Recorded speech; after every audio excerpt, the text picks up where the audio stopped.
Hello, everyone, and welcome. Let me ask you something. Ever wonder why some meals just stick with you while others are totally forgettable? What if I told you the key to unlocking deliciousness comes down to just 4 elements? 4 things, huh? Alex, with all due respect, I'm a little skeptical. My cooking mishaps feel way more complicated than just 4 things gone wrong. I hear you, Justine, but Samin Nosrat, the author of Salt, Fat, Acid, Heat, might challenge that. Her book argues it really does come down to those 4 elements. Salt amplifies flavor, fat adds that luxurious feel, acid brightens and balances, and heat. Well, that's the transformative power that turns ingredients into something special. Okay, I'm listening. But does she actually explain the why behind it all? Or am I just supposed to blindly accept these 4 elements as gospel? Because I'm still struggling with basic stuff here. That's precisely what makes the book so powerful. She doesn't just throw recipes at you. She provides a structure for understanding. She breaks down why these elements work together so you and I and everyone listening can start cooking more intuitively. It's a blend of science and artistry, seasoned with global cooking traditions and practical, easy-to-apply tips.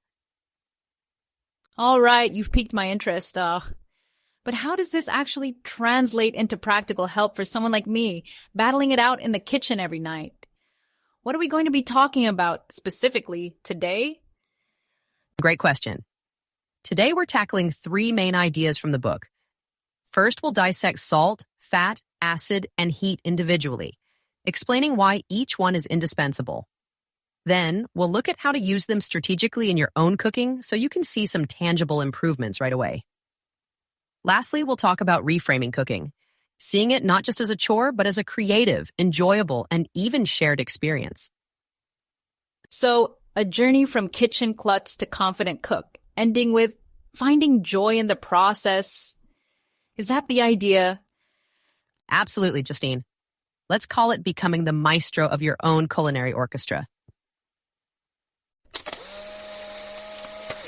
Okay, let's kick things off with salt, the real MVP of flavor. Every chef swears by it, and it's not just about making things taste salty, you know? It's more about boosting what's already there, bringing out those natural flavors. Boosting, huh? So, salt's like a food amplifier? Makes sense. Exactly. But it's not just about making flavors louder, it's about making them clearer. Salt actually works on a chemical level, bonding with water to deepen the inherent flavors of ingredients. Think about pasta water. If you don't salt it enough, those noodles are going to be bland, no matter how amazing your sauce is. As salty as the sea, right? But seriously, how much salt are we actually talking about here? This sounds way too artsy-fartsy for most people. That's a great question, Justine. For pasta water, at least a tablespoon of kosher salt per gallon of water. It should taste nicely briny, not like you're swimming in the Dead Sea. The goal is to season the pasta from the inside out. When you get it right, even plain noodles taste fantastic even before you add any sauce. Okay, real talk. What if someone, hypothetically speaking, overdoes it? Like, say, made a soup that tasted like the ocean personified? Easy mistake to make, Justine. Samin actually talks about that. The trick is to taste as you go and adjust little by little. If something's too salty, balance it out with a bit of acid. A dash of vinegar or lemon juice can work wonders. It's all about understanding the interplay between flavors. Right. Speaking of interplay, I loved Samin's story about the polenta. It wasn't just about adding salt, but about when and why, right? Precisely.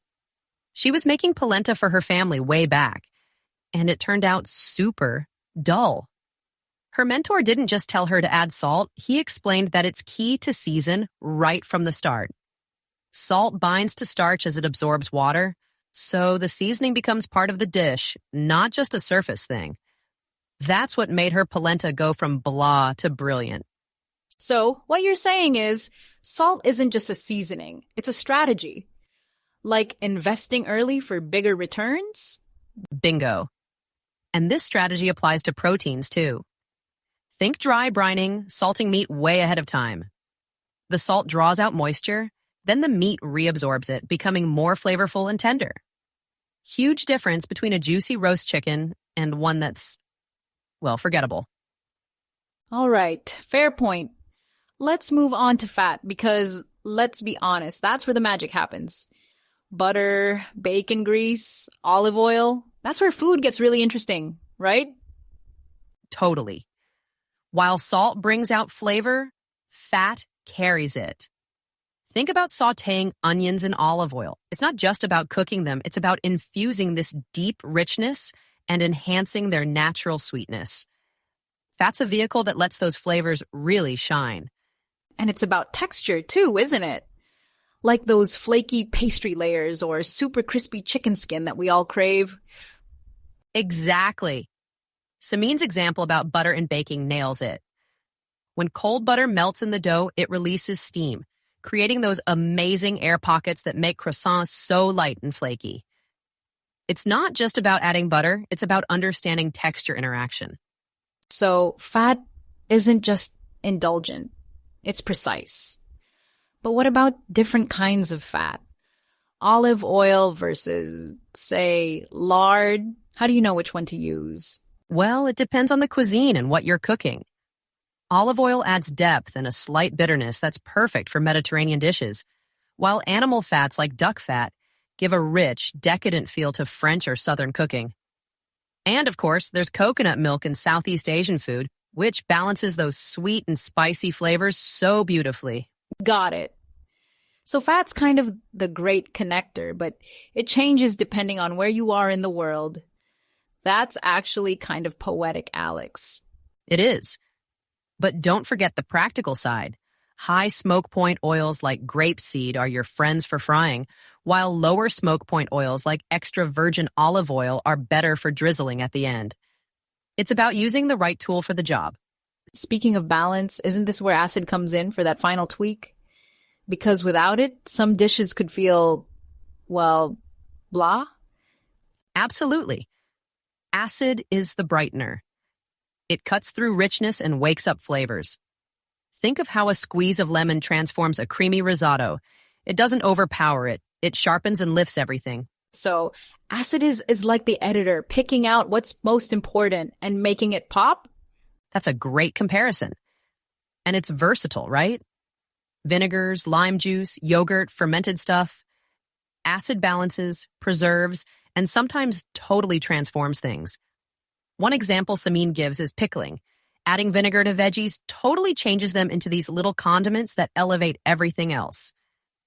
Yeah, but how do we stop acid from going too far? We've all had those vinaigrettes that taste like straight salad dressing. You gotta calibrate. Samin says to taste as you go, adjusting little by little until it feels right. For vinaigrettes, the classic ratio is 3 parts oil to 1 part vinegar, but tweak that based on what you're working with. All right, so we've got salt to amplify, fat to carry, acid to brighten, ready to bring it together with heat. Because I still don't get why my roasted vegetables look like they barely survived a fire. Heat is the transformer, the element that physically changes food. It's all about control. High heat gives you those gorgeous caramelized crusts on roasts or vegetables, the Maillard reaction doing its thing. But overdo it, and yeah, you've got charcoal. So how do we actually control it? Low and slow versus hot and fast. It always feels kind of vague to me. It's more about paying attention than following set rules.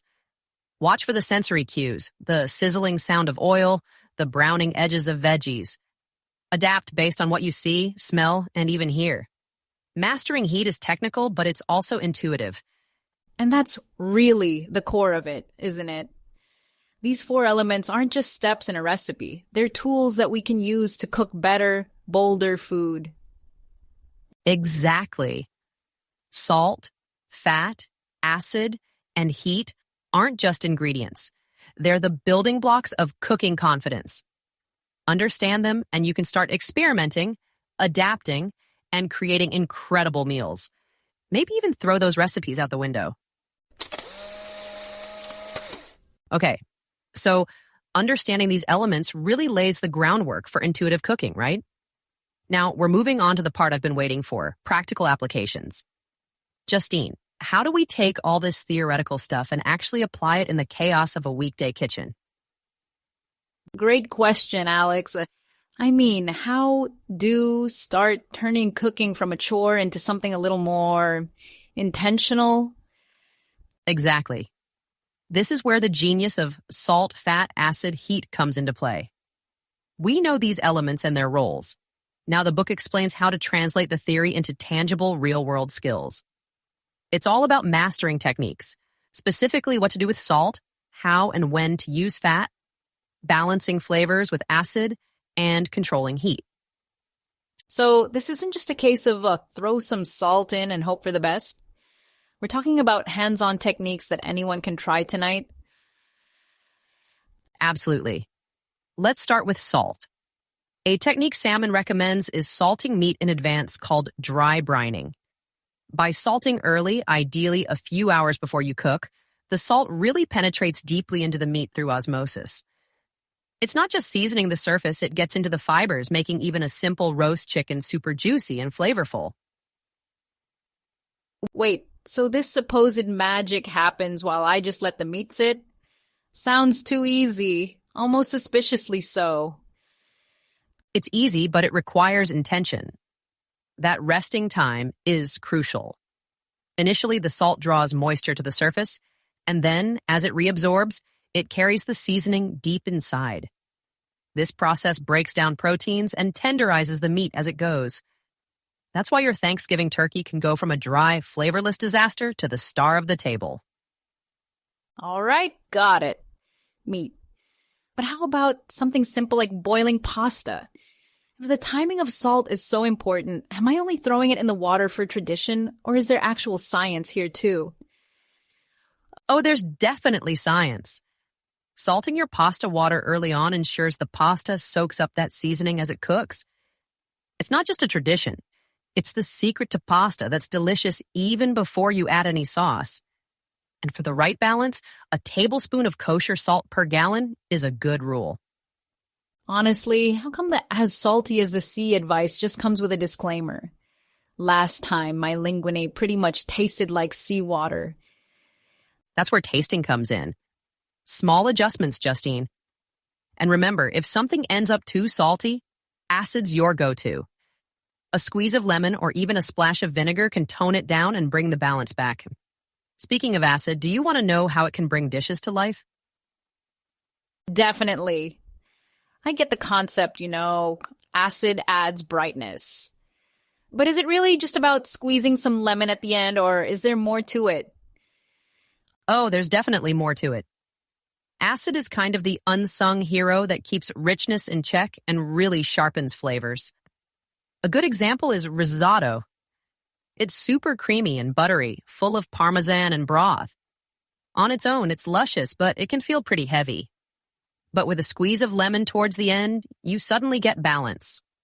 That acidity cuts through the richness, bringing everything to life. So acid is the fixer when things feel too monotonous? Exactly.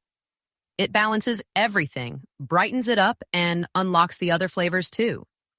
Whether it's a splash of vinegar in a salad dressing, fermented ingredients like miso or kimchi, or plain yogurt added as a drizzle, acid creates contrast. Like you said about vinaigrettes earlier, though, it's all about having a light touch. Right, like the difference between a salad that's fresh and zesty and one that tastes like you're drinking straight vinegar. How do you find that sweet spot? Just taste as you go and take it slow. That's something Samin emphasizes. Acidity isn't about overpowering. It's about creating harmony. A solid ratio for vinaigrettes is 3 parts oil to 1 part acid, but that's just the beginning. Recipes and ratios aren't set in stone. You adjust them based on your ingredients and, of course, your taste. Okay, so acid enhances. Salt seasons. Fat carries flavor. I think I'm starting to get it. Now let's tackle the wild card, heat. Why is it that Every time I roast vegetables, half of them turn out perfectly, and the other half look like war casualties. Ah yes, heat, the most transformative of the four elements. Mastering heat is all about understanding different types of heat and how food responds to them. Roasting, for example, uses dry, high heat to create caramelization. That's a process where the natural sugars in vegetables brown and intensify in flavor. The issue is usually uneven heat distribution. So, you're telling me I'm probably cramming too many veggies onto one tray? Exactly. Overcrowding ends up trapping moisture, which steams them instead of roasting. Spacing them out ensures that each piece of veggie gets the dry, even heat, which results in browning. Also, paying attention to your senses, like the golden color on your carrots or the sweet aroma of the sugars caramelizing, allows you to adjust along the way. Heat is both technical and observational. So, I gotta start listening to my food now. All right, vegetables, I'm all ears. Trust me, it works. And this isn't just for vegetables. Different types of heat, like conduction for searing a steak, convection for baking evenly, or radiation from direct flames, all play a part. Knowing when to crank up the heat or pull it back is the secret to nailing texture and flavor every time. Alex, all this sounds great, but if I went into the kitchen right now, how do I even begin putting it all together? Isn't that what's so great about Samin's framework? Think of it as building blocks. You don't have to master everything immediately. Start by focusing on one element, maybe tasting and adjusting the seasoning throughout her. Then work in another, like balancing with acid or paying attention to heat. Eventually, these tools will become instinctive. So the goal isn't just to make one perfect dish, but to kind of recalibrate how one thinks about cooking altogether.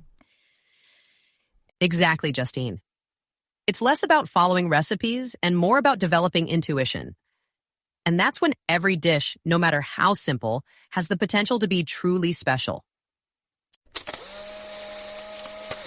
So, once you've mastered these foundational techniques, the podcast explores how to expand your culinary creativity and personal expression.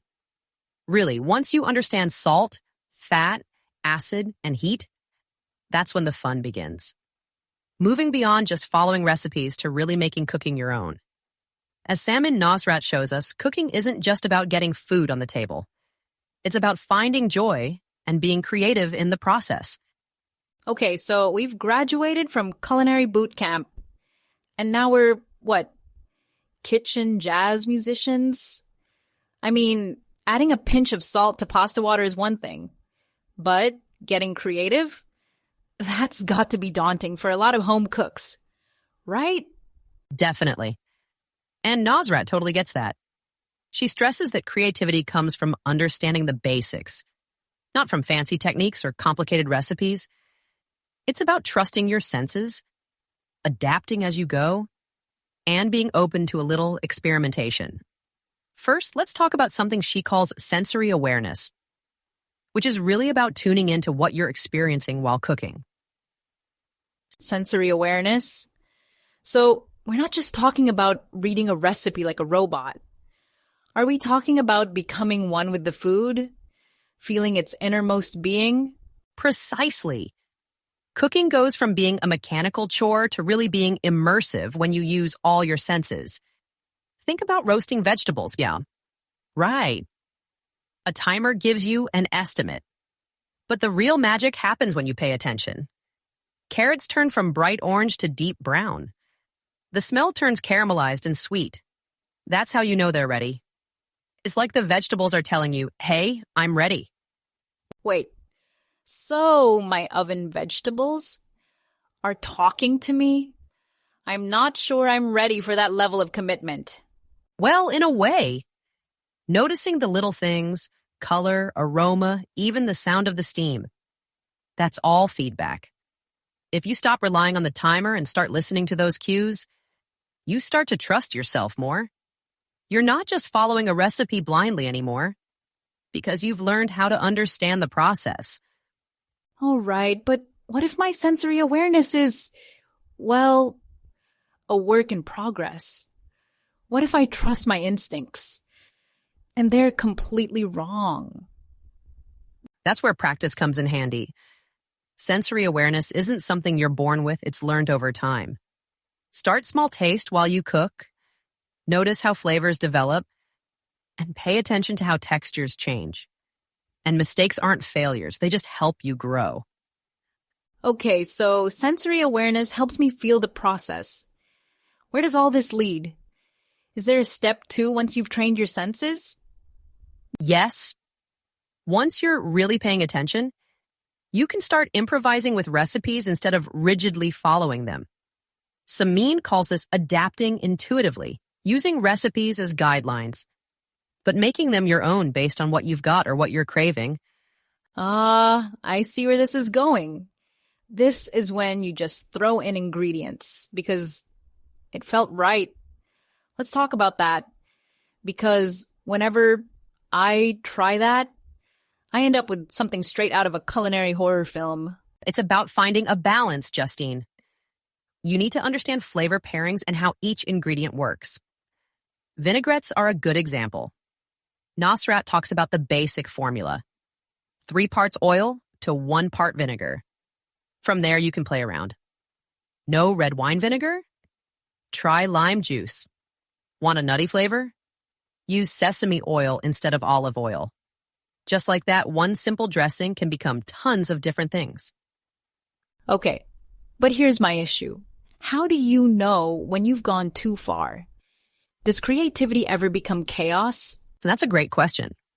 The key is tasting as you go.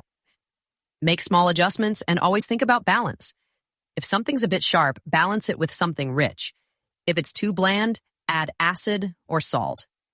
Creativity thrives within limits, Justine. You're not just throwing random stuff together. You're fine-tuning the flavors each time you adjust them. Okay, vinaigrettes are one thing.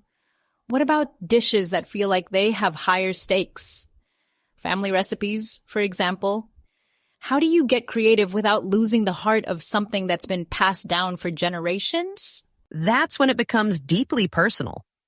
Cooking isn't just about creating flavors. It's about telling stories, too. Family recipes are a part of the family history, and even little changes can breathe new life into them while still keeping what makes them special. Samin talks about a polenta dish she made for her family. It was an important recipe, but it didn't really work until she gave it what it needed. More salt, more attention. Suddenly it wasn't just food. It was a connection. So you're saying that a tiny tweak, like salt, can change not just the dish, but also how you experience it. Exactly. It's not just about technique, it's about putting your heart into the food. When a dish reflects you, it bridges the gap between just eating and really expressing yourself. Nosrat says cooking is a language, is where every flavor, texture, and adjustment tells a story. Your story. That's pretty poetic, Alex. But it seems more like stories aside, it really is trial and error. What about the experimentation part? Oh, the experimentation part is key. Every mistake, every soup that's too salty or toast that's burnt, it's not just a mistake, but a chance to learn. Baking, which is often thought of as really precise. Nosrat shows how even small changes, like adding creme fraiche to a shortcake recipe, can make surprising and wonderful results. Wait a second. Baking's not forgiving, right? What if the experiment goes completely wrong? Then you've learned something. That's the whole point. Failures teach you what to do differently next time they add to your kitchen toolkit. Cooking isn't about avoiding mistakes. It's about using them to discover new things. There's a reason Nosrat calls it the joy of experimentation. You learn something new with every win. So experimentation isn't risky. It's required. Got it. One last question, Alex. What's the ultimate goal? Why go through all of this? Why not just stick to recipes and call it a day? Well, at its core, cooking isn't just practical. It's about connecting with others. Sharing meals builds relationships, celebrates life, and shows you care. Samin tells the story of her conveyor belt chicken meal, a spontaneous, imperfect meal with friends that became really special because everyone was laughing and together. Food memories like that go way beyond the kitchen. So, cooking becomes a way to nourish relationships, including the one with yourself. Not bad for something most of us think of as just dinner. Exactly, Justine. It's creativity, connection, and caring mixed together. It goes to show that food is more than fuel. Once you understand that, every meal becomes an artful, joyful way of expressing yourself. Okay, Justine, let's wrap things up. Today we've explored Samin Nosrat's core idea: salt, fat, acid, and heat as the fundamental elements of amazing cooking. We've seen how salt can really bring out flavors, fat adds richness, acid balances everything out, and heat, well, that transforms raw ingredients into something incredible. These aren't just abstract ideas, are they? They're real tools anyone can use to seriously up their cooking game. Absolutely. And I think what's so great is how usable this framework is. You know, it's not about just memorizing recipes. It's about grasping why you make certain choices in the kitchen, like dry brining a chicken, adding some lemon to perk up a pasta, giving veggies space on a baking sheet. Simple stuff that makes all the difference, right? Precisely. And once you get these elements, cooking becomes more than just following instructions. It's about really tuning into your senses, trusting your gut, fearlessly experimenting, and actually enjoying the whole process. Samin encourages us to see cooking not as a task, but as a chance to be creative, connect with others, and grow as a person. So the big message is this: don't be scared of the kitchen. Get in there and have fun. Start small, right? Play around with salt, experiment with your vinaigrettes, listen for that satisfying sizzle. Taste your food often, learn from any mistakes. And remember, every dish is an opportunity to express yourself. Exactly, Justine. Cooking isn't just about getting dinner on the table. It's about putting yourself, your care, your curiosity, your unique touch into every bite. So, like Samin Nosrat says, taste your food, trust your intuition, and don't be afraid to try new things. And maybe set a timer, especially if you're like me and tend to forget about those veggies roasting in the oven. Great tip, Justine. And to everyone listening, go on, taste your food, really enjoy the experience, and believe in yourself. You've totally got this.